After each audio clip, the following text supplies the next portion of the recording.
Price the Lord. ദൈവനാമത്തിന് മഹത്വം ഉണ്ടാകട്ടെ. ഇന്ന് നമുക്ക് വീണ്ടും ദൈവവചന പഠനത്തിനായി ഒരുമിച്ച് കൂടുവാൻ സ്വർഗത്തിലെ ദൈവം സഹായിച്ചു. ജോയിൻ ചെയ്യുന്ന എല്ലാ പ്രിയപ്പെട്ടവർക്കും കർത്താവായ യേശു ക്രിസ്തുവിന്റെ നാമത്തിൽ സ്നേഹവന്ദനം അറിയിക്കുന്നു. കർത്താവിദാസൻ പാസ്റ്റർ ജോർജ് വർഗീസ് ഫിലദൽഫിയയിൽ നമ്മോടൊപ്പം ജോയിൻ ചെയ്തിട്ടുണ്ട്. കഴിഞ്ഞ ദിവസങ്ങളിൽ ക്രിസ്റ്റോളജി വളരെ അനുഗ്രഹിക്കപ്പെട്ട രീതിയിൽ ക്ലാസ് എടുക്കുവാൻ സ്വർഗത്തിലെ ദൈവം സഹായിച്ചു. ഇന്ന് രാത്രിയിലും തുടർമാനമായി ആ ക്ലാസ് എടുക്കുന്നതാണ്. ദൈവം തന്നെ ശക്തീകരിക്കേണ്ടതിന്. ഇത് പിന്നീട് കേൾക്കുന്നവർ യൂട്യൂബില് സോഷ്യൽ മീഡിയയിലൊക്കെ ഇത് കേൾക്കുന്ന എല്ലാവർക്കും ഇത് പ്രയോജനമായി തീരേണ്ടതിനായി നാം എല്ലാവരും പ്രാർത്ഥിച്ചുകൊണ്ടിരിക്കുമ്പോൾ ദൈവാത്മാവ് പ്രേരിപ്പിക്കുന്ന ആരെങ്കിലും ഒരാള് ശബ്ദം ഇറക്കി ചുരുക്കമായി ഇന്നത്തെ ക്ലാസിന്റെ അനുഗ്രഹത്തിനായി പ്രാർത്ഥിച്ചാൽ. ഹല്ലേലൂയ. സ്തോത്രം സ്തോത്രം. കരുണാസമ്പന്നനായി ഞങ്ങളെ സ്നേഹിച്ച ഞങ്ങളുടെ നല്ല ദൈവമേ, സ്വർഗീയ പിതാവേ, ഈ നല്ല മനോഹരമായ രാത്രിക്കായി നന്ദി പറയുന്ന കർത്താവേ.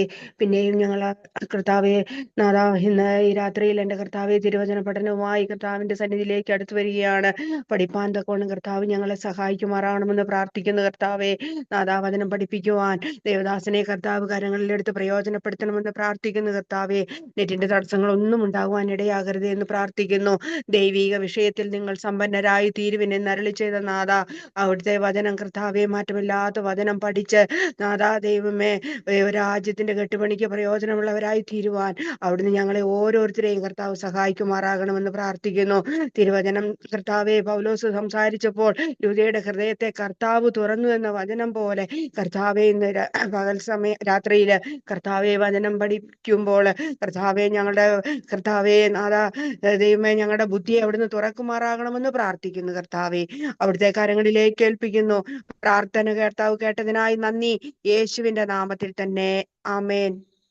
ആമേൻ. Thank you sister. ദൈവം സഹായിക്കട്ടെ. തുടർന്നുള്ള ക്ലാസ് എടുക്കുവാൻ കർത്താവിന്റെ ശ്രേഷ്ഠദാസനെ വളരെ സ്നേഹത്തോടെ ആദരവോടെ ക്ഷണിക്കുന്നു. Pastor George Varghese, please.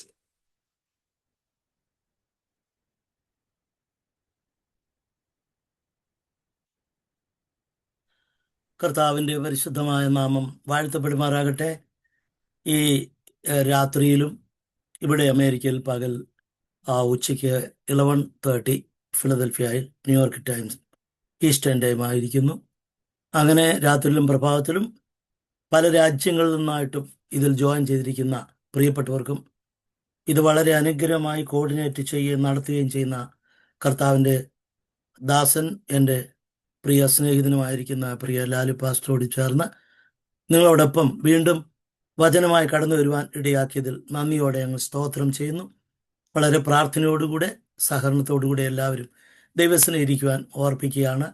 നമ്മൾ ഇത് പഠിക്കുന്നത് സാധാരണ ഒരു ബൈബിൾ കോളേജിലെ ഒരു ഡിഗ്രി ലെവലിൽ അല്ലെങ്കിൽ അതിനേക്കാൾ ഉയർന്ന ലെവലിൽ പഠിപ്പിക്കുന്ന ആ സിലബസ് നാം ഫോളോ ചെയ്താണ് നമ്മൾ പഠിപ്പിക്കുന്നത്. ഞാൻ അനേക ബൈബിൾ കോളേജുകളിൽ പഠിപ്പിച്ചിട്ടുണ്ട്. ഒരു 6-8 ബൈബിൾ കോളേജുകളിൽ പഠിപ്പിച്ചിട്ടുണ്ട്. 4-5 ബൈബിൾ കോളേജിൽ ഈ സബ്ജക്റ്റ് തന്നെ എടുത്തിട്ടുണ്ട്.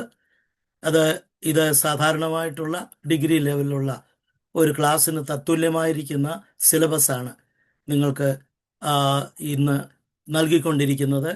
ഇന്ന് നമ്മൾ കഴിഞ്ഞ ദിവസം നിർത്തിയ ആ സ്ലൈഡിലേക്ക് വന്ന് ഇന്ന് നമുക്ക് തുടങ്ങാം. Commissioning the disciples. കർത്താവായ യേശു ക്രിസ്തു തൻ്റെ ശിഷ്യന്മാരെ പറഞ്ഞ് നിയമനം ചെയ്ത് അയക്കുന്ന അതിനാണ് കമ്മീഷനിങ് എന്ന് ഉദ്ദേശിക്കുന്നത്. കർത്താവിൻ്റെ ശിഷ്യന്മാരെ അയക്കുമ്പോൾ അവിടെ ആദ്യമായിട്ടുള്ള തൻ്റെ കമ്മീഷനിങ് യഹൂദന്മാരുടെ വീടുകളിൽ മാത്രം കയറി അവിടെ കാണാതെ പോയ ആടുകളുടെ ഭവനത്തിലേക്ക്. ആ വാക്യം മത്തായി 10 വായിച്ചതാണ്. എങ്കിലും ഒരു പ്രാവശ്യം കൂടെ 5-6 വാക്യങ്ങൾ ഞാൻ ഇന്നത് പറഞ്ഞിട്ടില്ല. എങ്കിലും തുടക്കത്തിൽ മത്തായി 10-ാം അധ്യായത്തിൻ്റെ 5-6 വാക്യങ്ങൾ ആദ്യമായി വായിച്ചുകൊണ്ട് നമുക്ക്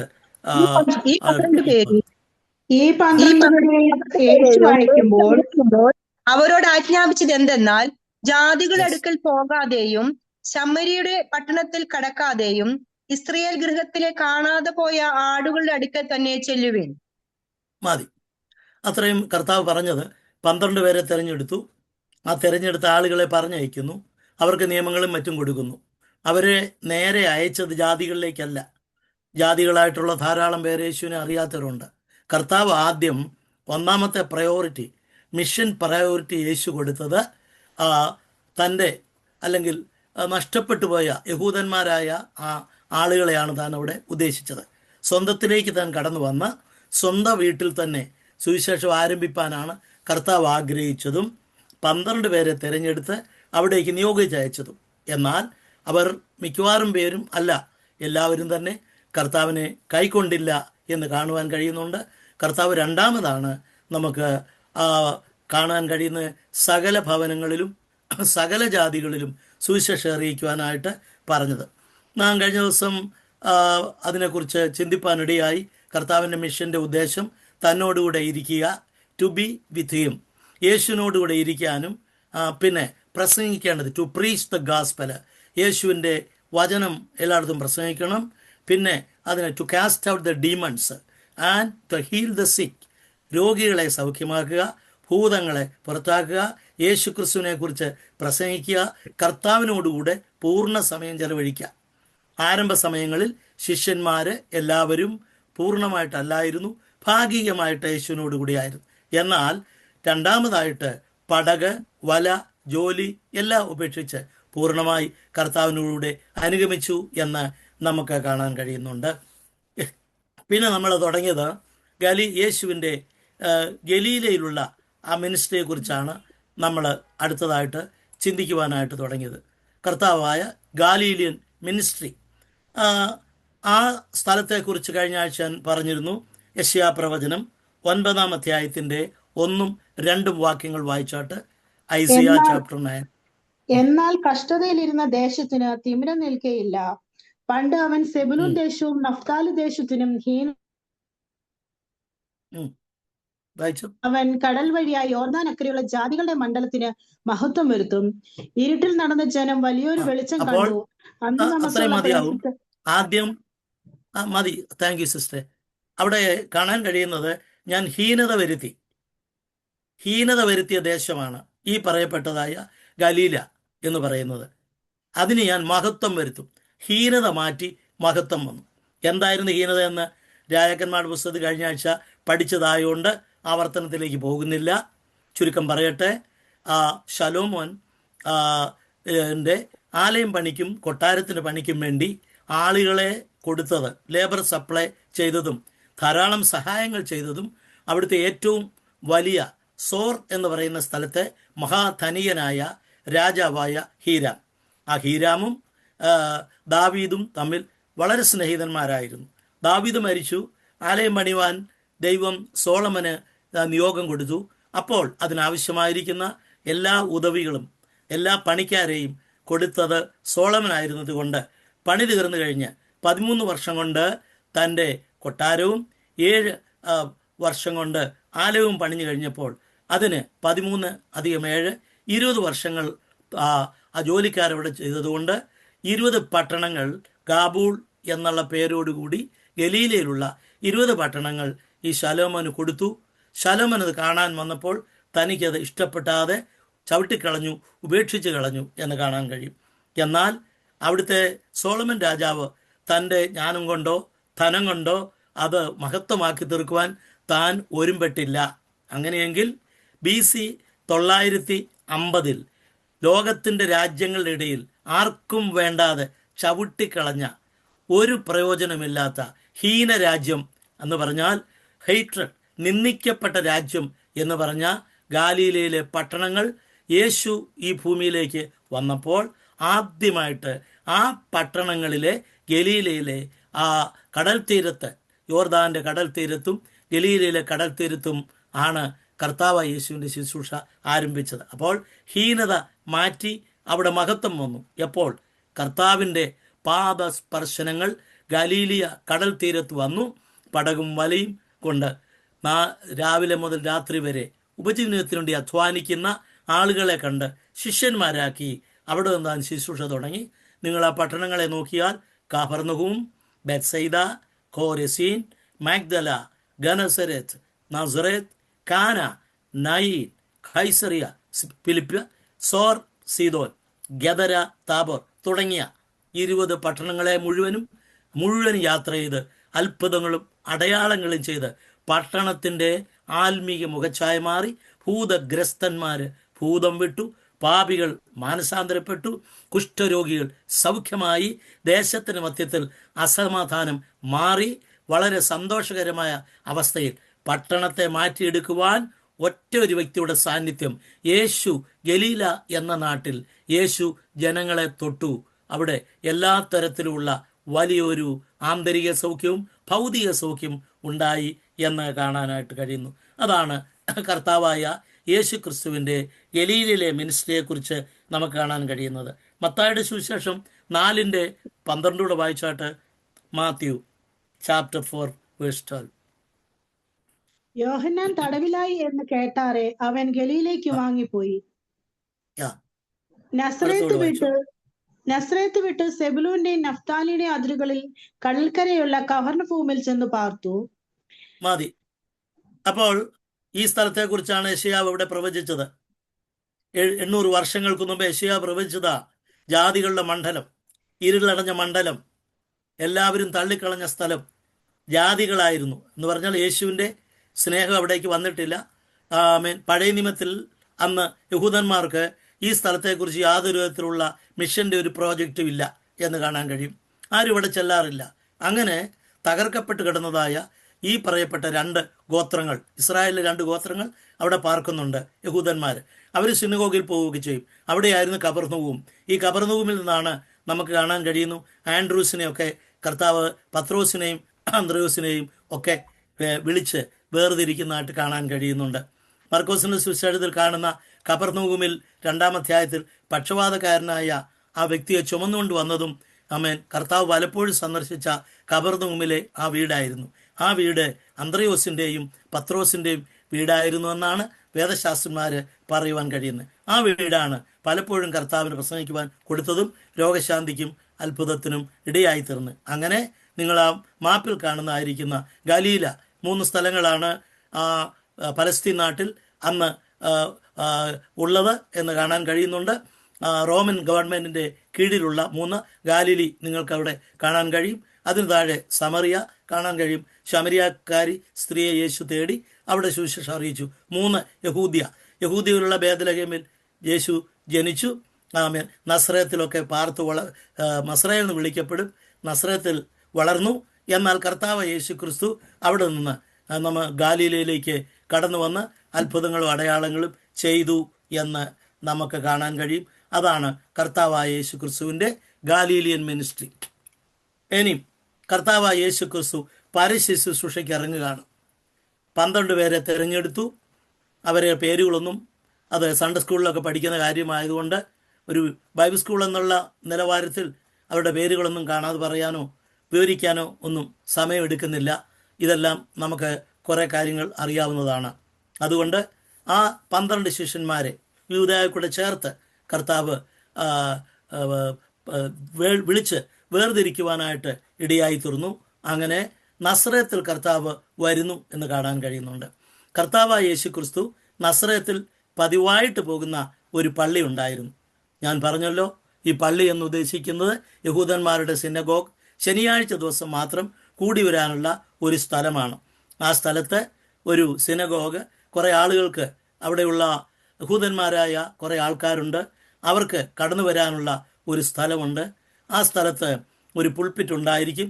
പുൾപിറ്റിൽ പ്രസംഗപീഠത്തിൽ റൂളർ ഓഫ് ദ സിനഗോഗ്, പള്ളിക്കൊരു പ്രമാണിയുണ്ട്. അദ്ദേഹമാണ് അതിൻ്റെ സുരക്ഷ അല്ലെങ്കിൽ പൂട്ടി താക്കോലൊക്കെ എടുത്ത് വീട്ടിലേക്ക് പോകുന്ന പള്ളിപ്രമാണികളെക്കുറിച്ച് അപ്പോസ്തല പ്രവൃത്തികളിലും സുവിശേഷങ്ങളിലും കാണാൻ കഴിയും. എന്ന് പറഞ്ഞാൽ ഈ സിനഗോഗിൻ്റെ ചുമതല അദ്ദേഹത്തിനായിരിക്കും. താനായിരിക്കും അത് വന്ന് തുറക്കുന്നതും അവിടെയുള്ള എല്ലാ കാര്യങ്ങളും ക്രമീകരിക്കുന്നതും. അവിടെ ഒരു പ്രസംഗപീഠമുണ്ട്. അവിടെ ഒരു ഓഫറിംഗ് ഇടാനുള്ള ഒരു പെട്ടി ഉണ്ടായിരിക്കും. ആ പുൾപിറ്റിൽ ഉള്ള ആ പരന്ന ഒരു ടേബിൾ പോലുള്ള ചരിഞ്ഞ ഭാഗമുണ്ട്. ചുരുളികൾ അത് കുറേശ്ശെ നിവർത്ത് അവിടെ നിന്നുകൊണ്ട് വായിക്കും. സങ്കീർത്തന പുസ്തകത്തിൽ നിന്ന് വായിക്കും. പ്രവാചക പുസ്തകത്തിൽ നിന്നും വായിക്കും. ഇങ്ങനെയുള്ള പുസ്തകങ്ങൾക്കകത്ത് വായിച്ച് ചെറിയൊരു പ്രബോധനം പറയും. സങ്കീർത്തനങ്ങൾ പാട്ടോടുകൂടിയാണ് പാടുന്നത്. നമ്മൾ പറയുന്ന പോലെ വായിക്കുകയല്ല. അവർക്ക് സങ്കീർത്തനങ്ങൾ സിനഗോഗിൽ പാടാനുള്ള ട്യൂണുണ്ട്.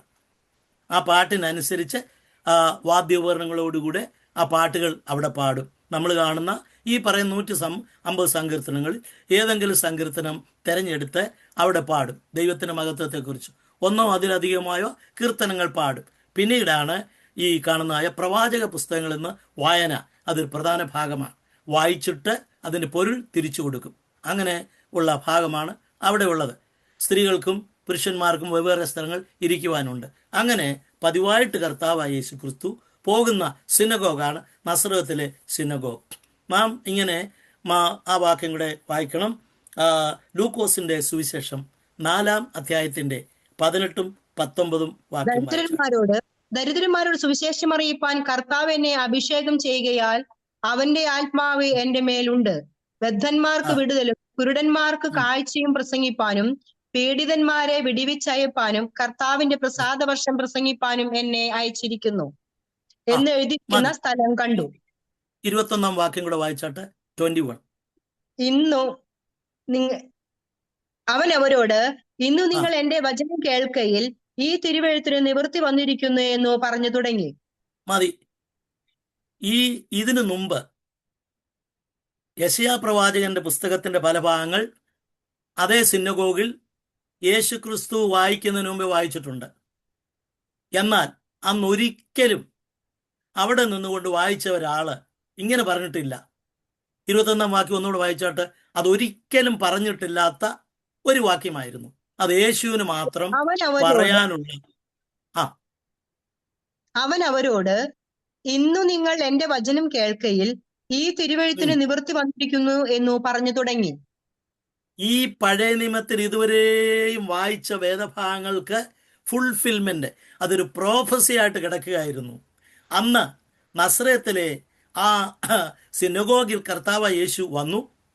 കർത്താവ് യേശു പതിവായിട്ടോടെ വായിക്കുന്ന ഒരു വായനക്കാരനൊന്നുമല്ല, സംബന്ധിച്ചിട്ട് പോകുന്ന ഒരു വ്യക്തിയാണ്.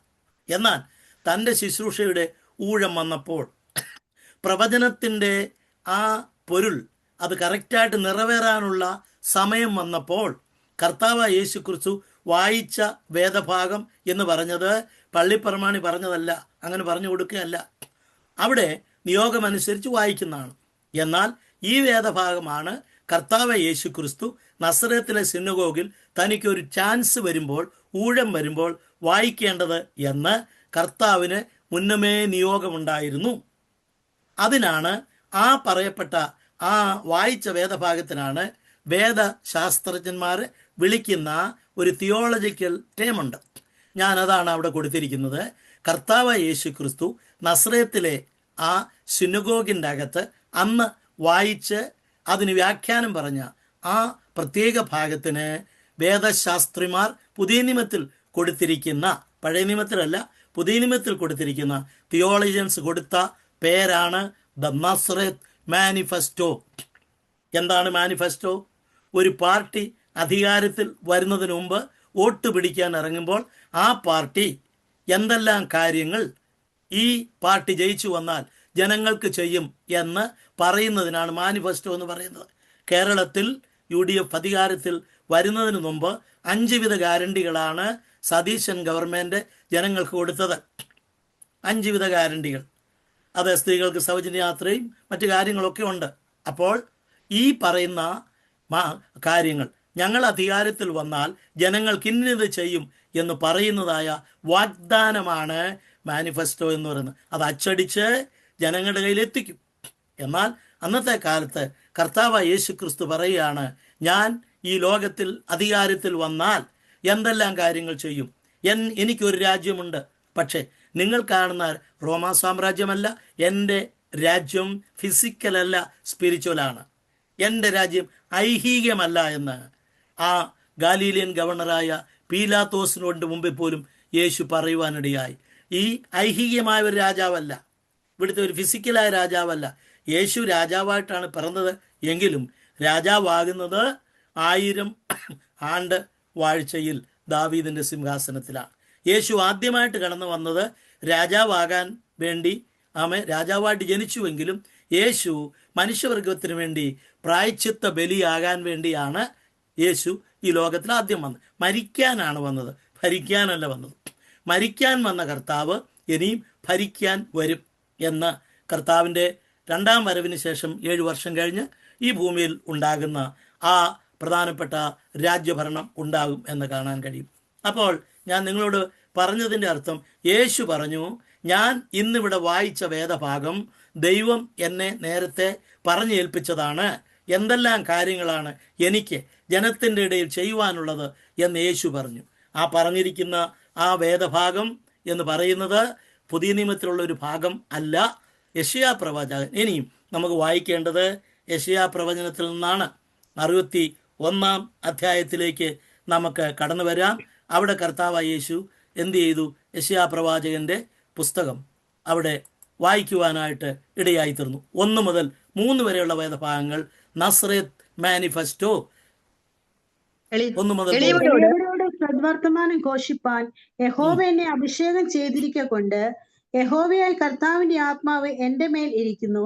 ഹൃദയം തകർന്നവരെ മുറിവ് കെട്ടാനും, തടവുകാർക്ക് വിടുതലും ബദ്ധന്മാർക്ക് സ്വാതന്ത്ര്യം അറിയിപ്പാനും, യഹോവയുടെ പ്രസാദ വർഷം നമ്മുടെ ദൈവത്തിന്റെ പ്രതികാര ദിവസവും പ്രസിദ്ധമാക്കുവാനും, ദുഃഖിതന്മാരെ ഒക്കെയും ആശ്വസിപ്പിപ്പാനും, സിയോനിൽ ദുഃഖിതന്മാർക്ക് വെണ്ണീറിന് പകരം അലങ്കാരമാലയും ദുഃഖത്തിന് പകരം ആനന്ദ തൈലവും വിഷണ്ണ മനസ്സിന് പകരം സ്തുതി എന്ന മേലാടയും കൊടുപ്പാനും അവൻ എന്നെ അയച്ചിരിക്കുന്നു. അവൻ മഹത്വീകരിക്കപ്പെടേണ്ടതിന്. അത്രയും മതി. അവിടെ കാണാൻ കഴിയുന്നത് കർത്താവ് യേശു ക്രിസ്തു ആ വേദഭാഗമാണ് അവിടെ വായിച്ചത്. ആ വേദഭാഗമാണ് നസ്രത്തിലെ ദേവാലയത്തിൽ വായിച്ചത്. കാരണം ഞാൻ എന്തിനാണ് ഈ ലോകത്തിൽ വന്നിരിക്കുന്നുവെന്ന് ആ പള്ളിക്കകത്തൊരു പ്രസ്താവന നടത്തി. യെശയ്യാ പ്രവചനം, അത് ക്രിസ്തുവിന് 800 വർഷങ്ങൾക്ക് മുമ്പ് പറഞ്ഞ പ്രവചനം, അതോടുകൂടെ യേശു ക്രിസ്തുവിൻ്റെ വായനയിൽ കൂടെ അവിടെ നിവർത്തിക്കുകയാണ് എന്ന് നമുക്ക് കാണാൻ കഴിയും. അന്ന് കർത്താവ് ചുരുള് കടം വാങ്ങിച്ച ഒരു ചുരുളായിരുന്നു. ആ ചുരുള് കൊണ്ടാണ് പ്രസംഗിച്ചത്. നിങ്ങൾ കടം വാങ്ങിച്ചതായിരിക്കുന്ന ഒരു പുസ്തകത്തിൽ നിന്ന് പ്രസംഗിച്ച് കന്നിപ്രസംഗം നടത്തിയ, 1ാമത്തെ പ്രസംഗം നടത്തിയ ആളുകളെ നിങ്ങൾ കേട്ടിട്ടുണ്ടോ? അതാണ് കർത്താവ് യേശു ക്രിസ്തു. കടം വാങ്ങിയ തൻ്റേതല്ലാത്ത അവിടെ ഉപയോഗിച്ചുകൊണ്ടിരുന്ന, പള്ളിക്ക് പൊതുവായിട്ട് മുതലായിട്ട് ഉപയോഗിച്ചിരുന്ന പ്രവചനത്തിൻ്റെ തോൽച്ചുരുകളിൽ ഒരു ഭാഗം ഇദ്ദേഹത്തിൻ്റെ കയ്യിലേക്ക് കൊടുത്തപ്പോൾ ആ ചുരുളിൽ നിന്ന് കർത്താവ് യേശു ക്രിസ്തു പ്രസംഗിച്ചു ആ പുൾപിറ്റിൽ എന്ന് കാണാൻ കഴിയും. ഞാൻ കഴിഞ്ഞ ദിവസവും പറഞ്ഞതാണ്, കർത്താവ് ആർക്കും കടക്കാരൻ അല്ലെങ്കിലും കർത്താവ് സ്വന്തമായിട്ട് ഒന്നും ഇല്ലായിരുന്നു. കടം വാങ്ങിയ ഒരു കന്യകയുടെ ഉദരമായിരുന്നു കർത്താവിന് ജനിക്കുവാൻ വേണ്ടി ദൈവം കൊടുത്തിരുന്നത്. ആ ഉദരം മടക്കി കൊടുക്കുകയും ആ കന്യകയുടെ ഉദരം യോസേപ്പ് വിവാഹം കഴിച്ചതോടുകൂടെ അവർ തമ്മിലുള്ള ദാമ്പത്യ ബന്ധത്തിൽ ആൺകുഞ്ഞുങ്ങളും പെൺകുഞ്ഞുങ്ങളും യേശുവിൻ്റെ സ്റ്റെപ്പ് ബ്രദേഴ്സ് എന്ന് വിളിക്കാം. അതിലൊരാളാണ് യൂദ എന്ന് പറയുന്ന വ്യക്തി, യേശുവിൻ്റെ ഒരു അർത്ഥ സഹോദരൻ. കൊച്ചു ലേഖനം എഴുതിയിരിക്കുന്ന ആ യൂദ എന്ന് പറയുന്ന വ്യക്തി പല ആളുകൾ ജനിച്ചു. അപ്പോൾ കടം വാങ്ങിയതായിരിക്കുന്ന ഉദരം മടക്കി കൊടുത്തു. അതിൽ കുഞ്ഞുങ്ങൾ ജനിക്കുകയും അവർ ജീവിക്കുകയും ചെയ്തു. അതുമാത്രമല്ല, കടം വാങ്ങിയതായിരിക്കുന്ന ഒരു ക്രേഡിൽ ആയിരുന്നു, പശുത്തൊഴുത്തായിരുന്നു ആ കുഞ്ഞിനെ കിടത്താൻ ഉണ്ടായിരുന്നത് എന്ന് കാണാൻ കഴിയും. കടം വാങ്ങിയതായിരിക്കുന്ന പണം ഒരു മീൻ്റെ വായിൽ വിഴുങ്ങിയിരുന്ന ഒരു മത്സ്യം എലില കടലിൽ ആ ഭക്ഷണമാണെന്ന് തെറ്റിദ്ധരിച്ച് ഒരാരോ കുളിക്കാനോ അവിടെ അല്ലെങ്കിൽ ഇറങ്ങിയ സമയത്ത് അവരുടെ കീശയ്ക്കകത്ത് നിന്ന് വീണ ഒരു നാണയം, 4 ദ്രഹ്മയുടെ ഒരു നാണയമാണ്. അത് വീണപ്പോൾ തീറ്റിയാണെന്ന് വിചാരിച്ച് അബദ്ധവശാൽ കൊത്തി എടുത്തതായ ഒരു മത്സ്യം. ആ മത്സ്യത്തിൻ്റെ തൊണ്ടയിൽ ഇത് കുടുങ്ങിയിരിക്കുകയാണ്. വിഴുങ്ങാൻ കഴിയുന്നില്ല, തുപ്പിക്കളയാനും കഴിയുന്നില്ല. ആമേൻ. ആ ദ്രഹ്മ വെച്ചുകൊണ്ട് ഒരു സമാധാനമില്ലാതെ ഒരു മീന് ഗലീല കടലിൽ കൂടെ അങ്ങോട്ടും ഇങ്ങോട്ടും ആക്രാന്തം പിടിച്ച് ഓടുമ്പോൾ ആ സമയത്താണ് യേശുവിൻ്റെ അടുക്കൽ പിരിവുകാരി എന്നത്. അന്നത്തെ കാലത്ത് കൈസർക്ക് ഒരു വ്യക്തി തലക്കരമായിട്ട് ടാക്സ് 2 ദ്രഹ്മ കൊടുക്കണമായിരുന്നു. അങ്ങനെയെങ്കിൽ യേശുവിൻ്റെ കരം കൊടുത്തിട്ടില്ല, കുടിശ്ശികയാണ്. അത് പത്രോസിനും കൊടുത്തിട്ടില്ല. കരം പിരിക്കുന്ന ആളുകൾ കർത്താവിനെ വിട്ടില്ല കരം തരാനായിട്ട്. അവരെല്ലാം കൂടെ വന്ന് പിരിവുകാർ വന്ന് നിൽക്കുമ്പോൾ പത്രോസിൻ്റെ മുഖത്തേക്ക് യേശു നോക്കുകയാണ്. കർത്താവിൻ്റെ കയ്യിൽ ഒന്നുമില്ല, പത്രോസിൻ്റെ കയ്യിൽ ഒന്നുമില്ല. എന്നാൽ അവിടെ യൂദായുടെ കയ്യിലാണ് ഖജനാവുള്ളത്. അവിടെ കൊടുക്കാനും ആരും തുനിഞ്ഞില്ല. ഉടനെ കർത്താവ് കണ്ടു, ഗലീല കടലിൽ കൂടെ ഓടി നടക്കുന്ന ഒരു മീനിൻ്റെ വയറ്റിലെ ആ ചതുർദമ കണ്ടു. എന്നിട്ട് പറഞ്ഞു, പത്രോസേ, നീ കടലിലേക്ക് പോവുക. ഞാൻ എൻ്റെ ആത്മാവിൽ മീനിൻ്റെ വയറ്റിലെ ആ ദ്രഹ്മ കാണുന്നു. നീ അവിടെ ചെന്ന് നിന്റെ ചൂണ്ടയിടുക. നിന്റെ ചൂണ്ടയിടുമ്പോൾ നിന്റെ ചൂണ്ടയിൽ ഒരു മീൻ കൊത്തും. ആ കൊത്തുന്ന മീനിൻ്റെ വായ്ക്കകത്ത് 4 ദ്രഹ്മ ഉണ്ടായിരിക്കും. ആ 4 ദ്രഹ്മയുടെ ഒരു കോയിൻ നീ എന്ത് ചെയ്യണം? എനിക്ക് ടാക്സ് കൊടുക്കുകയും നിനക്ക് നീയും കുടിശ്ശികക്കാരനായിരുന്നുകൊണ്ട് നിന്റെയും ടാക്സ് കൊടുക്കാൻ യേശു പറഞ്ഞിട്ടു. നോക്കണേ, കർത്താവിന് വേണ്ടി ചൂണ്ടയിടുവാൻ പോയപ്പോൾ യേശുവിൻ്റെ കരം കുടിശ്ശിക നീട്ടാൻ വേണ്ടി മാത്രമല്ല, ചൂണ്ടയിടുന്നവൻ്റെയും കരത്തിൻ്റെ കുടിശ്ശിക മാറ്റുവാൻ കർത്താവോടെ അത്ഭുതം പ്രവർത്തിച്ചു. ഞാൻ പ്രസംഗിക്കുമ്പോൾ ഇങ്ങനെ പറയാറുണ്ട്, ഈ ATM കണ്ടുപിടിച്ചിട്ട് ഒത്തിരി നാളൊന്നും ആയില്ല. ബാങ്കുകളിലൊക്കെ വേദപുസ്തക പ്രകാരം ഒന്നാമത്തെ ATM എന്ന് പറയുന്നതിൻ്റെ അകത്തുനിന്ന് പൈസ എടുത്തത് ആരാണെന്നറിയാമോ? ആമേൻ, പീറ്ററാണ്. ആ ATMൻ്റെ അതിൻ്റെ അകത്ത് ആകെപ്പാട് 4 ദ്രഹ്മേ ഉണ്ടായിരുന്നുള്ളൂ. പീറ്റർ എന്നുള്ള പാസ്വേഡ് അടിച്ച സമയത്ത്, സ്തോത്രം, ആ പാസ്വേഡിൻ്റെ അകത്തുനിന്ന് എന്ത് ചെയ്യുന്നറിയാമോ? ഒരു മീനെ കിട്ടി, അതിൻ്റെ വായ് പിളർന്നു, അതിൻ്റെ അകത്തുനിന്ന് ദ്രഹ്മ കിട്ടുവാനും ഇടയായി തീർന്നു. കർത്താവിന് സ്തോത്രം. കർത്താവ് നിങ്ങൾക്കും എനിക്കും വിശ്വസ്തന. കടം വാങ്ങിയതായിരിക്കുന്ന അത് കടം വാങ്ങിയ പുൾപ്പിറ്റായിരുന്നു യേശുവിനുണ്ട്. പത്രോസിൻ്റെ പടക്, വള്ളം പലപ്പോഴും വെള്ളത്തിലേക്ക് ഇറക്കി നിർത്തി അതിൽ നിന്ന് പ്രസംഗിക്കുന്ന യേശുവിനെ നമുക്ക് കാണാനായിട്ട് കഴിയുന്നുണ്ട്. കർത്താവിന് സ്തോത്രം. അതുമാത്രമല്ല, കടം വാങ്ങിയ ഒരു കഴുത, ആരാണ്ടര ഒരു കഴുതയെ കൊണ്ടുവന്ന് അതിന്മേൽ കയറി യേശു മുമ്പോട്ട് പോയതായിട്ട് കാണാൻ കഴിയുന്നു. കടം വാങ്ങിയ ഒരു മാളികയിൽ കർത്താവ് അവിടെ പെസഹ ആചരിച്ചതായിട്ട് കാണാൻ കഴിയുന്നു. കടം വാങ്ങിയ ഒരു കല്ലറയ്ക്കകത്ത് ആമേൻ യേശുവിനെ അടക്കുവാൻ തക്കോണം മരുമത്തിലെ യോസഫിനും ഇടയായി. ആമേൻ, ഇത്രമാത്രം ഒന്നുമില്ലാത്തവനായിട്ടാണ് യേശു ഭൂമിയിൽ പ്രപഞ്ചത്തെ ഒരു വാക്കിൽ ഉരുവാക്കിയ കർത്താവ്, ഉടമസ്ഥൻ. ആമേൻ, ഒരു ദരിദ്രനായി പരമസമ്പന്നനി ധരണിയിലേറ്റം ദരിദ്രനായി തീർന്നു സ്വമനസ. നിരുപമ പ്രമയണിഞ്ഞവൻ പഴുന്തുണി ധരിച്ചതും ആമേൻ ചെറിയ സംഗതിയോ എന്ന് KV സൈമൺ സാറിൻ്റെ പാട്ട് നിങ്ങൾ കേട്ടിട്ടുണ്ടായിരിക്കും. പ്രിയമുള്ളവരെ, അവൻ ദരിദ്രനല്ല, സകലത്തിൻ്റെ ഉടമസ്ഥൻ നമുക്ക് വേണ്ടി ദരിദ്രനായി തീർന്നു എന്നുള്ള കാര്യം നാം മറക്കരുത്. ഇവിടേക്ക് വരട്ടെ. ഈ അഭിഷേകം എന്ന് പറയുന്നത് ഒരു വലിയ പദ്ധതിയാണ്, ഒരു വലിയ പാക്കേജാണ്. അഭിഷേകം എന്ന് പറയുന്നത് കൈയടിക്കുകയും ഇന്ന് ഒരു അന്യഭാഷ പറയുകയും കൊണ്ട് തീരുന്നതല്ല. നമ്മളെ കർത്താവ് പരിശുദ്ധാത്മാവിൻ്റെ അഭിഷേകം കൊണ്ട് നിറയ്ക്കുക എന്നുള്ളതിൻ്റെ പ്രഥമമായിട്ടുള്ള ഒരു തെളിവ് മാത്രമാണ് ഈ അന്യഭാഷയുടെ ശബ്ദവും അല്ലെങ്കിൽ അതിൽ ശേഷമുള്ള പ്രവചനവും. അങ്ങനെ മാത്രം കൊണ്ട് തീരുന്നതല്ല. ഒരു കൈകൊട്ടിലും 4 വാക്ക് അന്യഭാഷ പറഞ്ഞതിലും തീരുന്നതോ തീർക്കുന്നതോ അല്ല. നമ്മളിൽ പറഞ്ഞ അഭിഷേകം വലിയ ആമേൻ വലിയ ഓപ്പറേഷൻസ്, കർമ്മ പദ്ധതികൾ ചെയ്യുവാൻ നമ്മളിൽ പറഞ്ഞ അഭിഷേകത്തിന് കഴിയും എന്നുള്ളത് നമുക്കറിയത്തില്ല. ഇന്ന് നമ്മളത് മനസ്സിലാക്കണം. Price the Lord. കർത്താവെ, എന്നിൽ പറഞ്ഞ അഭിഷേകം ഞാൻ ആത്മാവിൽ നിറയുന്നു, അന്യഭാഷയിൽ സംസാരിക്കുന്നു, അല്ലെ പ്രവചിക്കുന്നു, അതോടുകൂടെ തീർക്കുന്നതല്ല. അഭിഷേകം എന്നുള്ള വലിയൊരു പാക്കേജാണ്.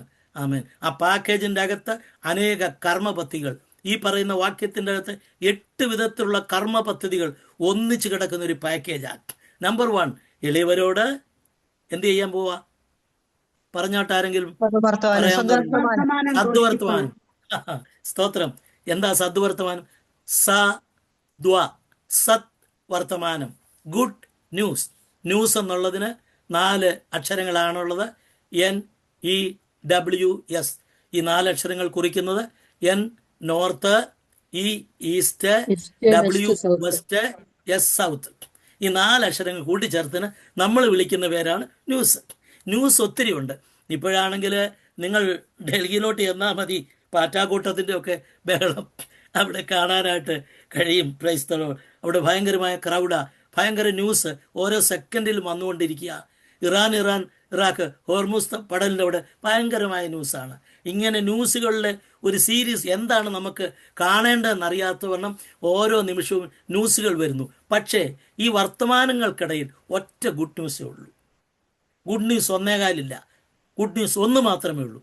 സകല ജാതികൾക്കും ഉണ്ടാകുവാനുള്ള മഹാസന്തോഷം ഞാൻ നിങ്ങളോട് പറയുന്നു, ദാവീദിൻ പട്ടണത്തിൽ നിങ്ങൾക്ക് വേണ്ടി ദൈവപുത്രൻ ജനിച്ചു വളർന്നിരിക്കുന്നു. പ്രൈസ്. യേശുവാണ് ഗുഡ് ന്യൂസ് ഈ സമൂഹത്തിൻ്റെ മധ്യത്തിൽ. അപ്പോൾ എളിയവരോടാണ് ഇത് പറയേണ്ടത്. എന്നാൽ നമ്മൾ വിചാരിച്ചിരിക്കുന്നത് ഭക്ഷണം കഴിക്കാൻ നിവൃത്തിയില്ലാത്തവർ, BPL, below poverty level, APL ആരോടുള്ളതല്ല. എബവ് പവേർട്ടി ലെവലോട് സുവിശേഷം ഒന്നും പറയണ്ട എന്നാണോ? അല്ല.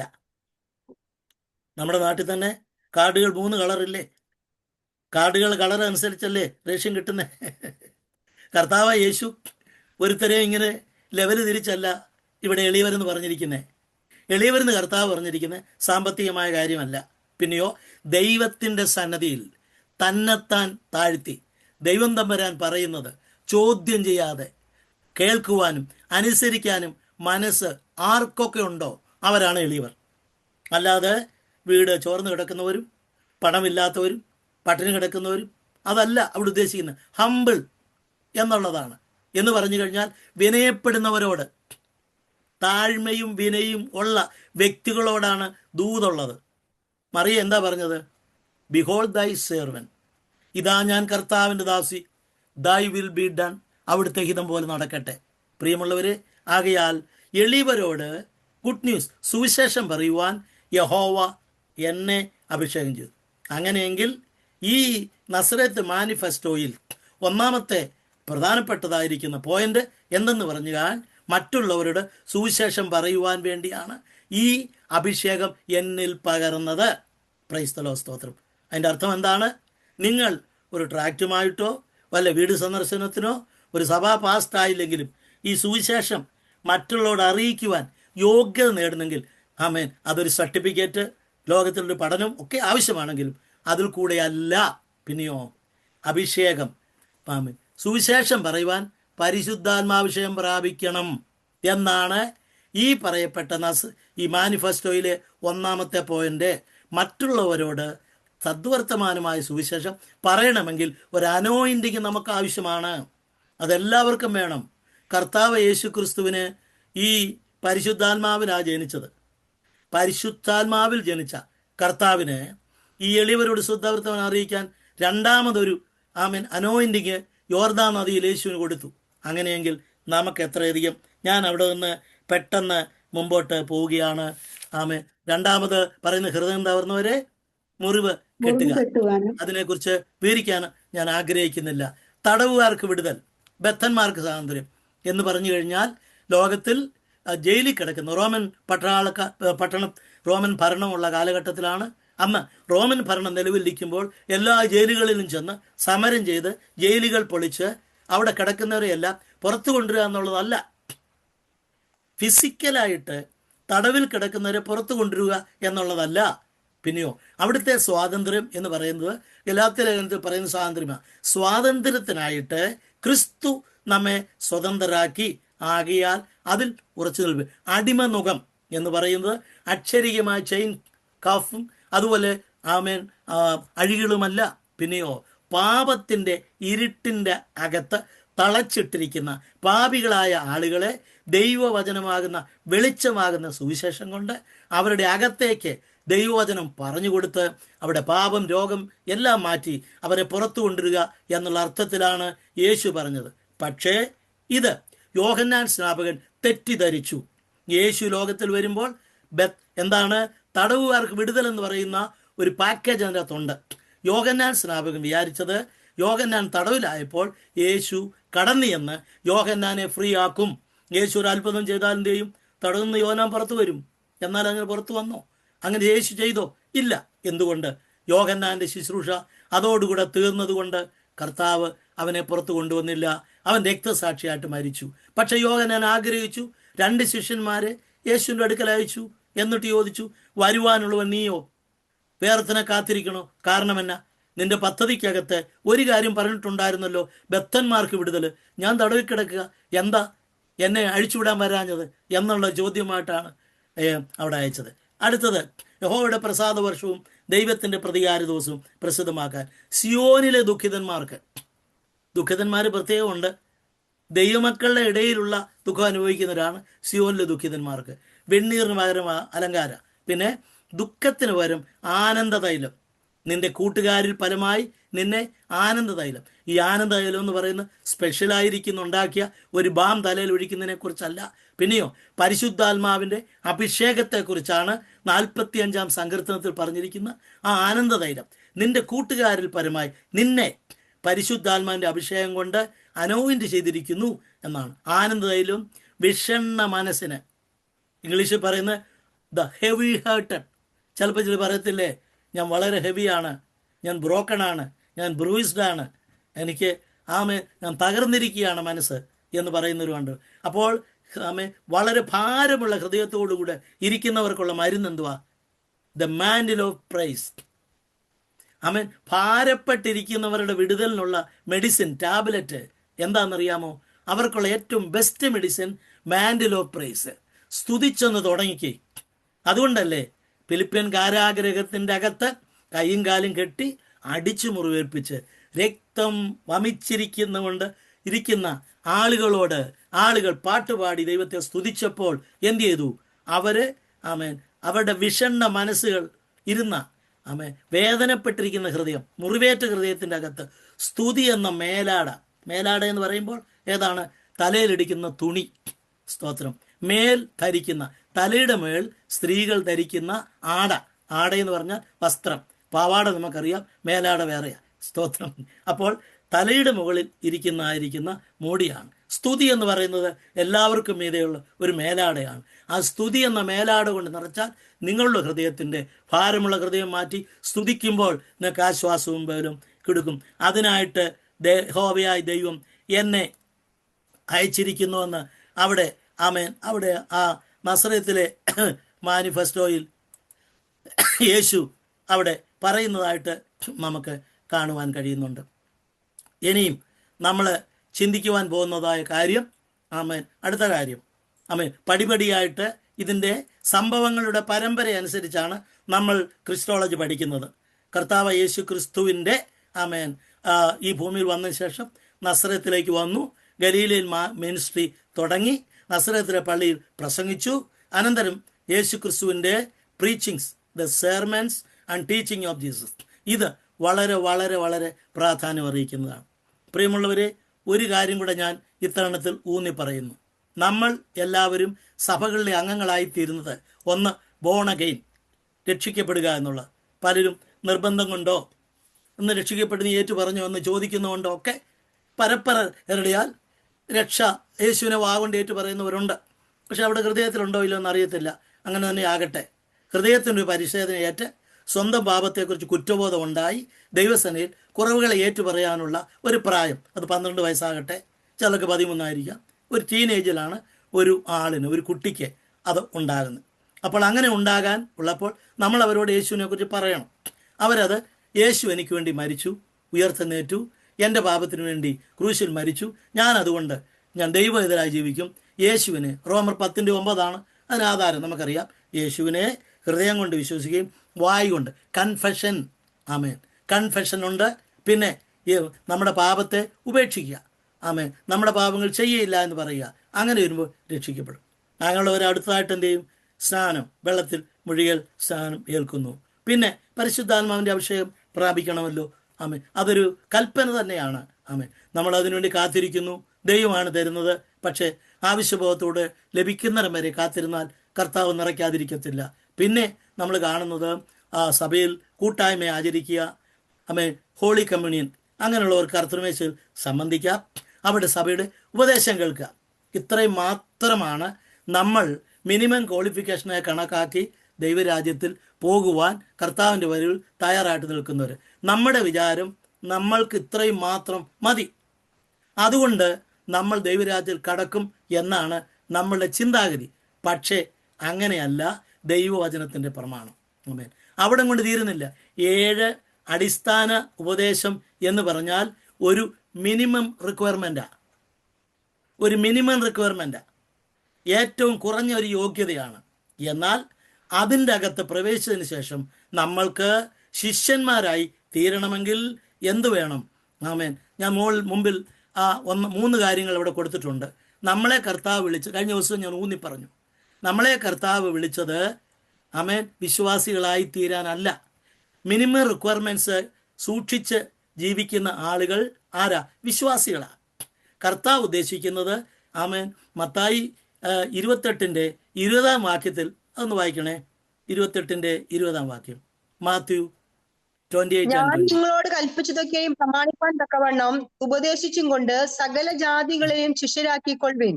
ഞാനോ ലോകാവസാനത്തോളം നിങ്ങൾ കണ്ടല്ലോ, ഞാൻ നിങ്ങളോട് കൽപ്പിച്ചതൊക്കെയും, ആ ഒക്കെയും എന്നുള്ളതിന് അതിൻ്റെ അകത്ത് വരും. ഈ 7 അടിസ്ഥാന ഉപദേശം മാത്രമല്ല, ഗിരിപ്രഭാഷണം അതിൽ വരും. ഒക്കെയും ശാനം മാത്രമാണെന്ന് കൽപ്പിച്ചത്. നിങ്ങൾ തമ്മിൽ സ്നേഹിക്കണമെന്ന് പറഞ്ഞില്ലേ? വിശുദ്ധന്മാർ അന്യോന്യം മറ്റുള്ളവരെ ശ്രേഷ്ഠനെന്ന് എണ്ണുന്നതിൻ്റെ പ്രതീകമായി എന്ത് ചെയ്യണം?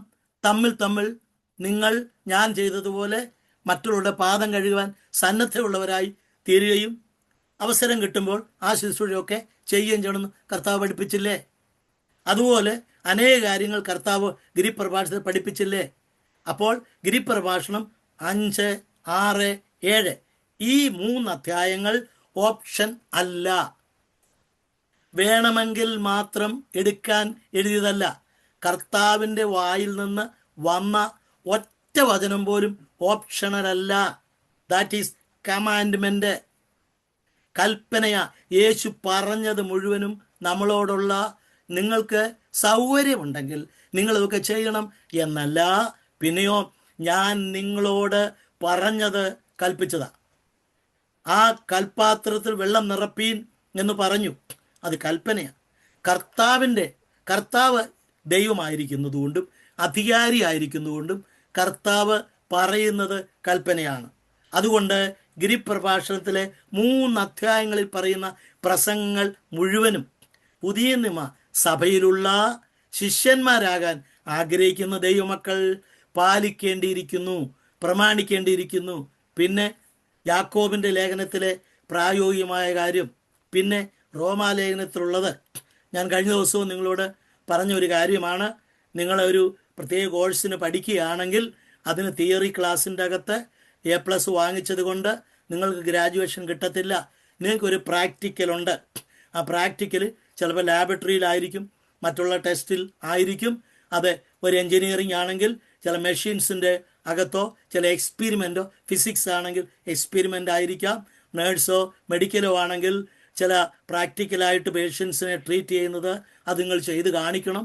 പല കാര്യങ്ങളും അതിനും മാർക്ക് വാങ്ങിച്ചെങ്കിലേ ഗ്രാജുവേഷൻ സർവീസോ ക്രെഡൻഷ്യലോ കയ്യിൽ കിട്ടത്തുള്ളതുപോലെ കർത്താവിൻ്റെ രാജ്യത്തിൽ പൂർണ്ണമായിട്ട് നമ്മൾ അംഗീകരിക്കപ്പെടുവാൻ 7 അടിസ്ഥാന ഉപദേശങ്ങളിൽ മാത്രം ഒരു കച്ചിത്തുരുമ്പ് പോലും പിടിച്ച് നിന്നാൽ അല്ല, കൽപ്പിച്ചതൊക്കെയും നമ്മൾ പ്രമാണിക്കണം. അതുകൊണ്ട് കർത്താവ് നമ്മളെ പുരുഷാരത്തിൽ നിന്നാണ് വിളിച്ചത്. ആ വാക്യം കൂടെ, പുരുഷാരത്തെക്കുറിച്ച് പറയുന്ന വാക്യം കൂടെ ഞാൻ കഴിഞ്ഞ ദിവസം വായിച്ച ഒന്നുകൂടെ വായിക്കാം. 9 മത്തായി 9. അവൻ പുരുഷാരത്തെ ഇടയിലില്ലാത്ത ആടുകളെ പോലെ കുഴഞ്ഞവരും ചിന്നിയവരുമായി കണ്ടിട്ട് അവരെ കുറിച്ച് മനസ്സറിഞ്ഞു. തന്റെ ശിഷ്യന്മാരോട് കൊയ്ത്ത് വളരെ ഉണ്ട് സത്യം, വേലക്കാരോ ചുരുക്കം. ആകയാൽ കൊയ്ത്തിന്റെ യജമാനനോട് കൊയ്ത്തിലേക്ക് വേലക്കാരെ അയക്കേണ്ടതിനെ യാചിപ്പിൻ എന്ന് പറഞ്ഞു. പ്രിയമുള്ളവരെ, എൻ്റെ പ്രിയ സഹോദരങ്ങളെ, ഇവിടെ കൊയ്ത്തെന്നൊക്കെ പറഞ്ഞിരിക്കുന്നത് എന്താ? അവിടെ വിളഞ്ഞു കിടക്കുന്ന വയലുകളെ കർത്താവ് കാണിച്ചുകൊണ്ടാണോ? എന്താണ് നമ്മൾ കൊയ്ത്തെന്ന് പറയുന്നത്? കൊയ്ത്ത് വളരെ ഉണ്ടെന്ന് പറഞ്ഞു കഴിഞ്ഞാൽ അർത്ഥം എന്താണ്? ആത്മാക്കളെ കുറിച്ചാണ്. അതൊരു ഉപമാനമാണ്. അല്ലാതെ അവിടെ കൊയ്യാൻ ഒത്തിരി നിലം കിടപ്പുണ്ട്, നിങ്ങൾ നാളെ മുതലെല്ലാം കൊയ്ത് നഷ്ടപ്പെടാതെ കൊയ്തെടുക്കണമെന്നുള്ളതല്ല. കൊയ്ത്തെന്ന് പറഞ്ഞാൽ കർത്താവ് പറഞ്ഞല്ലോ, ഇപ്പോൾ തന്നെ നിലങ്ങൾ കൊയ്ത്തിന് വെളുത്തിരിക്കുന്നു. 2000 വർഷങ്ങൾക്ക് മുമ്പേ പറഞ്ഞതാ. കൊയ്ത്ത് ഇഷ്ടം പോലെ ഉണ്ട്. ഗ്രാമങ്ങളിലും പട്ടണങ്ങളിലും വീടുകളിലും നിങ്ങളുടെ ഓഫീസുകളിലും പഠിക്കുന്നിടത്തും പഠിപ്പിക്കുന്നിടത്തും ജോലി ചെയ്യുന്ന ഇടങ്ങളിലും നിങ്ങളുടെ കൊയ്ത്തിൻ്റെ സ്ഥലമാണ്. അതാണ് നിങ്ങളുടെ കൊയ്ത്തിൻ്റെ സ്ഥലം. അവിടെ കൊയ്യുവാൻ ആത്മാക്കൾ വിളഞ്ഞു കിടക്കുന്നതായ മണികളുണ്ട്. നിങ്ങൾ കൊയ്തില്ല എങ്കിൽ മറ്റാരെങ്കിലും സാത്താൻ കൊയ്തുകൊണ്ട് പോകും. അതുകൊണ്ട് ഈ മണികൾ വിളഞ്ഞു കിടക്കുമ്പോൾ തന്നെ അത് പൊഴിഞ്ഞ് നഷ്ടപ്പെട്ട് നരകത്തീപ്പൊയിലേക്ക് പോകാതിരിക്കുവാൻ സുവിശേഷം ആണ് കൊയ്ത്തിൻ്റെ ആളുകളായിട്ട് നിങ്ങളെ കർത്താവ് വിനിയോഗിക്കുക. പൂർണ്ണ സമയമായിരിക്കും, അല്ലെങ്കിൽ ഭാഗിക സമയമായിരിക്കും. അതുകൊണ്ട് കർത്താവ് കണ്ടത് ആ ആളുകൾ അൺഓർഗനൈസ്ഡ് ആണ് എന്ന് പറഞ്ഞാൽ അസംഘടിതരായിരിക്കുന്ന, സംഘടിക്കപ്പെടാത്ത ആളുകൾ. പിന്നെ പാർശ്വവൽക്കരിക്കപ്പെട്ടവർ, മാർജിനലൈസ്ഡ്, പിന്നെ ഡിസേബിൾഡ്, ശരീരത്തിന് വൈകല്യമുള്ളവരുണ്ട്. പിന്നെ ഇന്നത്തെ കാലത്ത് സ്ത്രീയും പുരുഷരുമല്ലാത്ത ദമുംസകരായ ആളുകളുണ്ട്. ഇവരൊക്കെ തള്ളപ്പെട്ടവരാണ്. ഇന്ന് അവർക്കൊക്കെ ഒത്തിരി പരിഗണന രാഷ്ട്രം കൊടുത്തു തുടങ്ങി. വോട്ട് ചെയ്യാൻ പോലും അധികാരം അവർക്ക് കൊടുത്തു തുടങ്ങി. അമേരിക്കയിലുള്ളായിരിക്കുന്ന മറ്റു രാജ്യക്കും കാണും. ഈ പ്രത്യേകമായിരിക്കുന്ന വാഷ്റൂമിൻ്റെ അകത്ത് യൂറിൻ നെറ്റ് ചെയ്യാനുള്ള സ്ഥലങ്ങൾക്കകത്ത് അവർക്കും ഇന്ന് സ്പെഷ്യലായിട്ട് സ്ഥലമുണ്ട്. വണ്ടിയിൽ പ്രത്യേക സീറ്റുകൾ അവർക്കുണ്ട്. മെയിലും ഫീമെയിലും അല്ലാത്ത നപുംസകങ്ങളായിരിക്കുന്ന ട്രാൻസ്ജെൻഡർ എന്നുള്ള അവഗണിക്കപ്പെട്ടവരായിരുന്നു. അപ്പോൾ സമൂഹത്തിൻ്റെ അകത്ത് ദരിദ്രര്, പാവപ്പെട്ടവർ, വിദ്യാഭ്യാസമില്ലാത്തവർ, ഡിസേബിൾഡ്, സ്കാറ്റേഡ്, ഇവരെ ഇടയിലില്ലാത്ത ആടുകളെ പോലെ തള്ളപ്പെട്ട ഒരു ഗ്രൂപ്പിനെയാണ് അവിടെ പുരുഷാരം എന്ന് വിളിക്കുന്നത്. പുരുഷാരം എന്ന് വിളിക്കുന്നത് ഞാനിവിടെ എഴുതിയിട്ടുണ്ടെന്ന് അറിയത്തില്ല. ഒരു വാക്യം കൂടെ വായിക്കണം. വെളിപ്പാട് 17-ാം അധ്യായത്തിൻ്റെ 15-ാം വാക്യം ഒന്ന് വായിച്ചോട്ടെ. നീ കണ്ട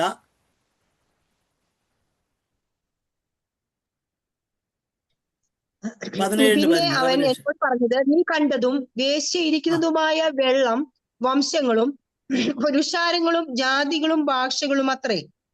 അവിടെ 17-ാം അധ്യായത്തിൽ വെളിപ്പാടുകാരനെ യോഹന്നാൻ കണ്ട വെള്ളത്തിന്മേലിരിക്കുന്ന പ്രോസ്റ്റിറ്റ്യൂട്ട് എന്ന് അതിനെല്ലാ അർത്ഥങ്ങളുണ്ട്. ഉപമയാണ്. വെള്ളം എന്ന് പറയുന്നത് ഫിസിക്കൽ വാട്ടർ അല്ല, മൾട്ടിറ്റ്യൂഡ്, ജനസമുദായ കടൽ. ആ വെള്ളത്തിന്മീതെ കാറ്റടിച്ചപ്പോഴാണ് 4 സാമ്രാജ്യങ്ങൾ ഉണ്ടായതായി ദാനിയേൽ പർവ്വതത്തിൽ നിങ്ങൾ പഠിക്കുന്നുണ്ട്. വെള്ളത്തിന് മേൽ കാറ്റടിച്ചു, മാറ്റത്തിൻ്റെ കാറ്റടിക്കുന്നു. ആ മാറ്റത്തിൻ്റെ കാറ്റാണ് ഡൽഹിയിൽ അടിച്ചത്, ജന്തർ മന്ദറിൽ അടിക്കുന്നത്. CJP പാറ്റാക്കൂട്ടം വന്നത് മാറ്റത്തിൻ്റെ കാറ്റ് ആവശ്യപ്പെട്ടുകൊണ്ട് സർക്കാരിനെ മുട്ടുകുത്തിക്കത്തക്കവണ്ണം ജനങ്ങൾ ഭക്ഷണം കഴിക്കാതെ ഒക്കെ ആയിരങ്ങൾ 10,000 ഒഴുകിയെത്തുക ഇങ്ങനെ. അപ്പോൾ ജനം മാറ്റത്തിൻ്റെ കാറ്റിന് വേണ്ടി ഒരു നേതാവിനോട് ആവശ്യപ്പെടുമ്പോൾ എത്ര വലിയ പാർട്ടിയാണെങ്കിലും ജനത്തിന് മുമ്പ് ജനാധിപത്യമാണ്, അല്ലാതെ ആളുകളുടെ ആധിപത്യമല്ല, പാർട്ടികളുടെ ആധിപത്യമല്ല. Democracy, the government by the people, for the people, from the people എന്ന് എബ്രഹാം ലിങ്കൻ പറഞ്ഞതായിരിക്കുന്ന ഡെഫിനിഷൻ അതാണ്. അപ്പം അതുകൊണ്ട് ഈ പുരുഷാരത്തിൻ്റെ അകത്തുനിന്ന് കർത്താവ് വിളിച്ചു വേർതിരിക്കപ്പെട്ട, രക്ഷിക്കപ്പെട്ടതും ദൈവകൃപയിലേക്ക് വന്നവരെയാണ് വിശ്വാസികൾ എന്ന് വിളിക്കുന്നത്. വിശ്വാസികൾ. ആമേൻ. പ്രിയമുള്ളവരെ, 3 കാറ്റ്. നമ്മൾ പുരുഷാരമല്ല ഇന്ന്. ഇന്ന് ഈ ലൈനിൽ ഇന്ന് വചനം കേൾക്കുന്ന ആരും പുരുഷാരത്തിൻ്റെ അകത്ത് ഉൾപ്പെട്ടതാണെന്ന് ഞാൻ വിചാരിക്കുന്നില്ല. ബോൺ അഗൈൻ, ബാപ്റ്റൈസ്ഡും ഏതെങ്കിലും ചർച്ചിൻ്റെ ആരാധനയ്ക്ക് പോകുന്നവരും ദൈവത്തിനെ പറയാൻ ജീവിക്കുന്നവരുമാണ്. മിനിമം ക്വാളിഫിക്കേഷൻ നമുക്കുണ്ട്. എന്നാൽ അതല്ല കർത്താവ് നിങ്ങളെക്കുറിച്ച് ആഗ്രഹിക്കുന്നത്. നിങ്ങൾ പ്രൈമറി സ്കൂളിൽ പഠിച്ചു, ഹൈസ്കൂളിലേക്ക് പോയി, പ്രൈമറി സ്കൂളിൽ കൊണ്ട് നിർത്തിയോ? ഇല്ല. ഇവിടെ ജീവിക്കണമെങ്കിലും നല്ലൊരു തൊഴിൽ വേണമെങ്കിലും പ്രൈമറി സ്കൂളും പറ്റില്ല, ഹൈസ്കൂളും പറ്റുകയില്ല. പണ്ടൊക്കെ +2 മതിയായിരുന്നു. എൻ്റെ ചെറുപ്പകാലത്ത് SSLC ഉണ്ടായിരുന്ന ആളുകളാണ് ഇന്ന് ഓരോ പ്രധാനപ്പെട്ട സ്ഥാപനങ്ങളിലെ വലിയ ഉദ്യോഗസ്ഥന്മാരെ നമ്മൾ പറയുമ്പോൾ ഹെഡ് മൂത്ത് പോലീസ് മൂത്ത് ഹെഡ് കോൺസ്റ്റബിൾ സർക്കിള് ഇങ്ങനെ ഉയർന്നത്. പക്ഷേ ഇന്നത് പറ്റില്ല. ഇന്ന് അവർക്ക് പഠനം കൂടെ വേണം. പഠനവും സർവീസും ഉണ്ടെങ്കിലേ സ്ഥാനക്കയറ്റം ഉള്ളൂ. എഡ്യൂക്കേഷൻ ഇല്ലെങ്കിൽ അവരവിടെ ഇരിക്കത്തേ ഉള്ളൂ. മരിക്കുന്നവരെ വരെ പെൻഷൻ കൊടുത്തവരെ വിടും, എക്സ്പീരിയൻസും എല്ലാം കൊടുക്കും, അത്രേ ഉള്ളൂ. അതുകൊണ്ട് നമ്മൾ പ്രൈമറി സ്കൂൾ കഴിഞ്ഞുകൊണ്ട് നിർത്തിയോ? ഇല്ല. നമ്മൾ ഈ മിനിമം വിശ്വാസികളായിട്ട് ഇരിഞ്ഞ് മുമ്പോട്ട് പോകാനില്ല. നമ്മുടെ ആവശ്യത്തിന് വരുമ്പം നമ്മൾക്ക് സേവിങ്സ് ഉണ്ടാകണമെങ്കിൽ, ശമ്പളം കൂടണമെങ്കിലും, നല്ല പെൻഷൻ കിട്ടണമെങ്കിലും, കുഞ്ഞുങ്ങളെ വളർത്തണം, വീട്ടിലെ കാര്യങ്ങൾ നടക്കണമെങ്കിലും നമ്മൾ പ്രൈമറി സ്കൂളിൽ അമ്മ ആണാന്ന് തറ പറ പന അത് പഠിച്ചാൽ പോരാ. 1, 2 അല്ലെങ്കിൽ ഒരു 5-ൻ്റെയും 10-ൻ്റെയും 20-ൻ്റെയും ഒക്കെ ടേബിൾ എഞ്ചുപടിയൊന്നും പഠിച്ചാൽ പറ്റില്ല. ഹൈസ്കൂൾ പഠിക്കണം, ഹൈസ്കൂളും പോരാ. അതിനുശേഷം 2 ക്ലാസ് പ്രത്യേകമായിട്ട് പഠിക്കണം. +2 പോരാ, ഡിഗ്രി എടുക്കണം. ഡിഗ്രി എടുത്താലും പോരാ, പോസ്റ്റ് ഗ്രാജുവേഷൻ എടുക്കണം, അതും പോരാ. അവിടുന്ന് മുമ്പോട്ട് പോകണം. ഇത്രയും പഠിച്ച ആളുകൾ കോടിക്കണക്കിന് ഇവിടെ ഉണ്ട്. അവർക്കൊന്നും ജോലികളില്ല. അങ്ങനെയെങ്കിൽ ഇതൊരു കോമ്പറ്റീഷനാണ്. എഡ്യൂക്കേഷൻ എന്ന് പറയുന്നത് ജോലി ഒരു കോമ്പറ്റീഷനാണ്. അതുപോലെ തന്നെ ഒരു സ്പിരിച്വൽ കോമ്പറ്റീഷൻ ഇവിടെ ഉണ്ടാകുന്നു. എന്താണ്? നമ്മളുടെ റിക്വയർമെൻറ്റ് എന്ന് പറഞ്ഞാൽ തീരുന്നില്ല. നിങ്ങൾ പുരുഷാരത്തിൽ നിന്നാണ് വിശ്വാസികളായി ഇന്നിരിക്കുന്നത്, തീരുന്നില്ല. നിങ്ങൾ പിന്നെയും ഓൺ ഗോയിങ് പ്രോസസ്സാണ്. വളർച്ച പ്രാപിച്ച് മുന്നോട്ട് പോകാം. ആരും പൂർണ്ണരല്ല. ഞാൻ പൂർണ്ണനല്ല. ഞാനും ഇപ്പോൾ പഠിക്കുന്നൊരു സ്റ്റുഡൻറ്റാണ്. നിങ്ങളെ പഠിപ്പിക്കുന്നുവെങ്കിലും പലതിനും നിങ്ങൾക്കറിയാവുന്ന പല കാര്യവും എനിക്കറിയത്തില്ല. നിങ്ങൾക്ക് ഇത്രയും പേരിരിക്കുന്നതിൻ്റെ അകത്ത് ഒരു ചോദ്യം നിങ്ങളെല്ലാവരും കൂടെ ചോദിച്ചാൽ ചില ചോദ്യത്തിന് എനിക്ക് ഇത്രയും അറിയത്തില്ല. ഞാൻ സർവ്വവിജ്ഞാന കോശമല്ല. ഞാനൊരു മൊബൈൽ എൻസൈക്ലോപ്പീഡിയല്ല. ചലിക്കുന്ന വിജ്ഞാനകോശമൊന്നുമല്ല. കുറേ കാര്യം അറിയാം അത്യാവശ്യത്തിന്, അത്രയേ ഉള്ളൂ. പെർഫെക്റ്റ് അല്ല. അതുകൊണ്ട് നാം പഠിക്കുന്തോറും പിന്നെയും പഠിക്കണം, വളരും തോറും വീണ്ടും വളരണം. പ്രത്യേകിച്ച് സ്പിരിച്വൽ സഭയ്ക്കകത്ത്. നിങ്ങളുടെ എഡ്യൂക്കേഷനിൽ വളരുന്ന കാര്യം എനിക്ക് പ്രശ്നമല്ല, അത് നിങ്ങളുടെ ഓരോരുത്തരുടെയും കാര്യമാണ്. അത് നിങ്ങൾക്ക് ചെയ്തേ പറ്റൂ ഇവിടെ ജീവിക്കാൻ. എന്നാൽ ദൈവരാജ്യത്തിൽ നമ്മൾ ഏറ്റവും വലിയവർ എന്ന് വിളിക്കപ്പെടണോ, അതോ എങ്ങനെയെങ്കിലും അങ്ങ് ചെന്നാൽ പെട്ടാൽ മതിയോ? അങ്ങനല്ല. അതുകൊണ്ട് വിശ്വാസ ആ അനുഭവത്തിൽ നിന്ന് വളർച്ച പ്രാപിക്കണം. എന്താ? വിശ്വാസികളിൽ നിന്ന് വേർതിരിക്കപ്പെട്ട് വളർച്ച പ്രാപിച്ചവരാണ് ശിഷ്യന്മാർ. കർത്താവിന് ആവശ്യമായിരിക്കുന്ന ശിഷ്യന്മാരെയാണ്. പർവ്വത പ്രസംഗം, ഇനി ഞാൻ എൻ്റെ ചിന്തയുടെ അവസാന ഭാഗത്തേക്ക് സ്ലൈഡ് പറഞ്ഞല്ലോ, അല്ലെങ്കിൽ sermon on the mount, Mathew 5, 6 and 7 ആർക്ക് വേണ്ടിയുള്ളതാണ്? പർവ്വത പ്രസംഗം എന്നുള്ളത് പുരുഷാരത്തിൽ നിന്ന് കർത്താവിനെ വിശ്വസിച്ചിറങ്ങിയവരെ വീണ്ടും അടുത്ത പോസ്റ്റ് ഗ്രാജുവേഷൻ കോഴ്സാണ്. സഭ എന്ന് പറഞ്ഞാൽ പ്രൈമറി സ്കൂളല്ല, തറപ്പള്ളിക്കൂടമല്ല, ആശാമ്പള്ളിക്കൂടമല്ല സഭ. സഭ എന്ന് പറഞ്ഞു കഴിഞ്ഞാൽ എന്താണെന്ന് അറിയാമോ? വളരെയധികം ഗൗരവമുള്ള ഒരു കാര്യമാണ്. അതുകൊണ്ട് പർവ്വത പ്രസംഗം ശിഷ്യന്മാരായി തീരാനുള്ള സിലബസാ, പ്രാക്ടിക്കലായുള്ള കാര്യം. സ്തോത്രം. ഇനി 1-2 കാര്യം കൂടെ അവിടെ പറയുന്നത് ഞാൻ പറഞ്ഞ് അവസാനിപ്പിക്കാം. 10 കമാൻഡ്മെന്റ്സ് അവിടെ കർത്താവ് യേശു കുറെ കൂടെ ഗൗരവമാക്കി. പഴയ നിയമത്തിൽ 10 കമാൻഡ്മെന്റ്സിൽ കർത്താവ് എടുത്ത ഓരോ കാര്യം, കൊലപാതകം, കൊല ചെയ്യരുത്. നിങ്ങൾ ആരെങ്കിലും കൊല ചെയ്തിട്ടുണ്ടോ? ആരും ഇതിനകത്തിരിക്കുന്നവരാരും കൊല ചെയ്തിട്ടില്ല. കൊല ചെയ്തിട്ടുണ്ടെങ്കിൽ നിങ്ങളിവിടെ കാണത്തുമില്ല. പക്ഷേ യേശുവിൻ്റെ കൃപാസനത്തിൻ്റെ വേർഷനിൽ, വ്യാഖ്യാനത്തിൽ നിങ്ങളും ഞാനും പലപ്പോഴും പല കൊലപാതകം ചെയ്തിട്ടുണ്ട്. ഏത് കൊലപാതകമാണ്? സഹോദരനോട് ആവശ്യമില്ലാതെ കോപിക്കുക, നിസ്സാര വാക്കുകൾ പറഞ്ഞ് പരിഹസിക്കുക. അതൊന്നും ഞാനിപ്പോൾ ഇവിടെ വായിച്ച് വിശദീകരിക്കുന്നില്ല, അറിയാം. അങ്ങനെയാണെങ്കിൽ പാസ്റ്ററെ, നമുക്ക് സ്വർഗരാജ്യത്തിൽ പോകാൻ ഒക്കുമോ? പ്രയാസമാണ്. ഇടുക്കുവാതിലൂടെ അകത്ത് കിടക്കുന്ന പോലെ, അകത്ത് കിടക്കുന്നവർ മാത്രമേ അകത്ത് കിടക്കത്തുള്ളൂ. വിശാലമായ വഴിക്കൂടെ ഒത്തിരി പേര് പോകും. അവരൊക്കെ അവിടെ അല്ല ചെല്ലുന്നത്. അതുകൊണ്ട് ഇടുക്കുവാതിലൂടെ struggle to enter into the narrow gate. അകത്ത് കയറണമെങ്കിൽ, ദൈവരാജ്യത്തിൽ കയറണമെങ്കിൽ കർത്താവ് പറഞ്ഞു ചെയ്യണം. അത് പഴയ നിയമത്തിൽ 7ാമത്തെ കൽപ്പനകൾ എന്ന് പറയുന്നത് പരസ്ത്രീ പരപുരുഷ ശാരീരിക ബന്ധമാണ്. അത് തെറ്റ്. അത് തെറ്റായിട്ട് നമ്മൾ സമൂഹം കണക്കാക്കുന്നു. അഡൾട്ടറി എന്ന് പറയുന്നത്. അങ്ങനെ ചെയ്യുന്നവരെ എന്ത് ചെയ്യുന്നു? ചർച്ചകളിൽ നിന്നൂടെ നമ്മൾ മാറ്റി നിർത്തും. ഹോളി കമ്മ്യൂണിയൻ കൊടുക്കത്തില്ല. എന്നാൽ സഹോദരനോട് കോപിച്ച്, ഇപ്പോഴും ആ സ്വഭാവത്തിന് മാറ്റമില്ലാതെ ഇപ്പോഴും കോപിച്ച്, നമ്മുടെ ഓഫീസിലും വീട്ടിലും സഭയിലും എല്ലാം ആവശ്യമില്ലാതെ കോപിച്ച് പ്രശ്നമുണ്ടാക്കിയായ ഒത്തിരി കൊലപാതകം ഇപ്പോഴും ചെയ്തുകൊണ്ടിരിക്കുന്ന നമ്മളെ ഇതുവരെയും ആരും ഒരു ചർച്ചയിൽ നിന്നും മാറ്റി നിർത്തിയിട്ടില്ല. കാരണം നമ്മൾ വിചാരിക്കുന്നത് ഇത് സാരമില്ല, 7ാമത്തെ മറ്റേ കൽപ്പനയാ സാരം. ഞാൻ നിങ്ങളോട് പറയട്ടെ, എല്ലാ കൽപ്പനയ്ക്കും ഈക്വൽ വെയിറ്റേജ് ആണ്. അതുകൊണ്ട് മത്തായി 5:48 ഈ 2 വാക്യം വായിച്ച് ഞാൻ നിർത്താം. നിങ്ങളുടെ പിതാവ് സൽഗുണപൂർണനായിരിക്കുന്നതുപോലെ നിങ്ങളും സൽഗുണപൂർണരാകുവീൻ. പ്രിയമുള്ളവരെ, കർത്താവ് നമ്മളെ കുറിച്ച് ഉദ്ദേശിച്ചാണ്, നിങ്ങളുടെ സ്വർഗീയ പിതാവ് സൽഗുണപൂർണൻ ആകുന്നത് പോലെ നിങ്ങളും സൽഗുണപൂർണർ ആകുവീൻ. മാത്യു 5:48. 48 ആണോ? കറക്റ്റ് അല്ലേ? അപ്പോൾ ഞാൻ ചോദിക്കട്ടെ, 10 കൽപ്പനയുടെ ക്യാപ്സ്യൂൾ 5 മാത്യു 5, 6 and 7 മുഴുവനും അരിച്ചെടുത്ത ഒരു ക്യാപ്സ്യൂളായിട്ട് തന്നാൽ അതിൻ്റെ അർത്ഥം എന്താ? നിങ്ങളുടെ സ്വർഗീയ പിതാവ് പെർഫെക്റ്റാ. ഞാൻ മുമ്പേ പറഞ്ഞല്ലോ, ഞാൻ പെർഫെക്റ്റ് ആണെന്ന് അറിയുന്നില്ല. പെർഫെക്റ്റ് ആകാൻ ആഗ്രഹിച്ച് ഓരോ ദിവസവും ജീവിക്കുന്ന ആളാണ്. ഇന്ന് വരെയും 100% പെർഫെക്റ്റ് അല്ല. പക്ഷെ പെർഫെക്റ്റ് ആകാൻ ആഗ്രഹിച്ച് ഓരോ ദിവസവും ജീവിതത്തെ ക്രമീകരിച്ച് മുമ്പോട്ട് പോകുന്നതാണ്. അങ്ങനെ ആയിരിക്കണം നമ്മുടെ മനസ്സ്. നിങ്ങൾ ചോദിക്കും, നിങ്ങൾ പെർഫെക്റ്റ് ആണോ? അല്ല. 5 വർഷം മുമ്പ് പെർഫെക്റ്റ് ആണോ ആയിരുന്നു ചോദിച്ചപ്പം നിങ്ങളെന്താ പറഞ്ഞു? അല്ലെന്ന് പറഞ്ഞു. അങ്ങനെയാണ് നിങ്ങൾ പെർഫെക്റ്റ് അല്ലെന്ന് അന്നും പറഞ്ഞു ഇന്നും പറഞ്ഞു. വെറുതെയാ. പെർഫെക്റ്റ് ആകാൻ ഒക്കത്തില്ല. അങ്ങനല്ല. പല കാര്യങ്ങളിലും അങ്ങനെ പരിശ്രമിച്ചാൽ നമ്മൾ പെർഫെക്റ്റ് ആകാം. സ്വർഗീയ പിതാവ് പെർഫെക്റ്റ് ആയതുപോലെ നമ്മളും ആയിത്തീരണം. ഇനിയും ഗോൾഡൻ റൂൾ, ഇതിൻ്റെ അകത്തൊരു ഗോൾഡൻ റൂൾ ഉണ്ട്. സ്വർണ്ണ നിയമം. 7:12 വായിക്കാം.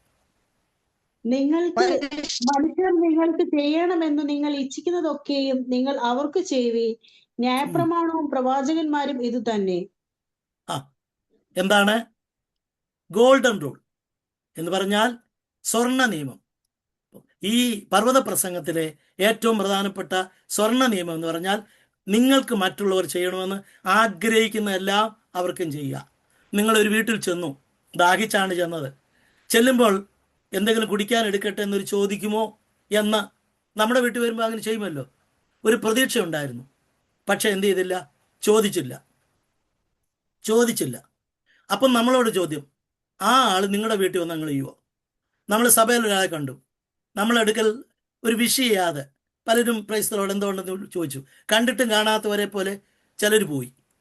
അപ്പോൾ ചിലർ പോയപ്പോൾ നമ്മളോട് ചോദ്യമുണ്ട്, ഇതുപോലെ ഞാൻ ആരോടെങ്കിലും ചെയ്തിട്ടുണ്ടോ?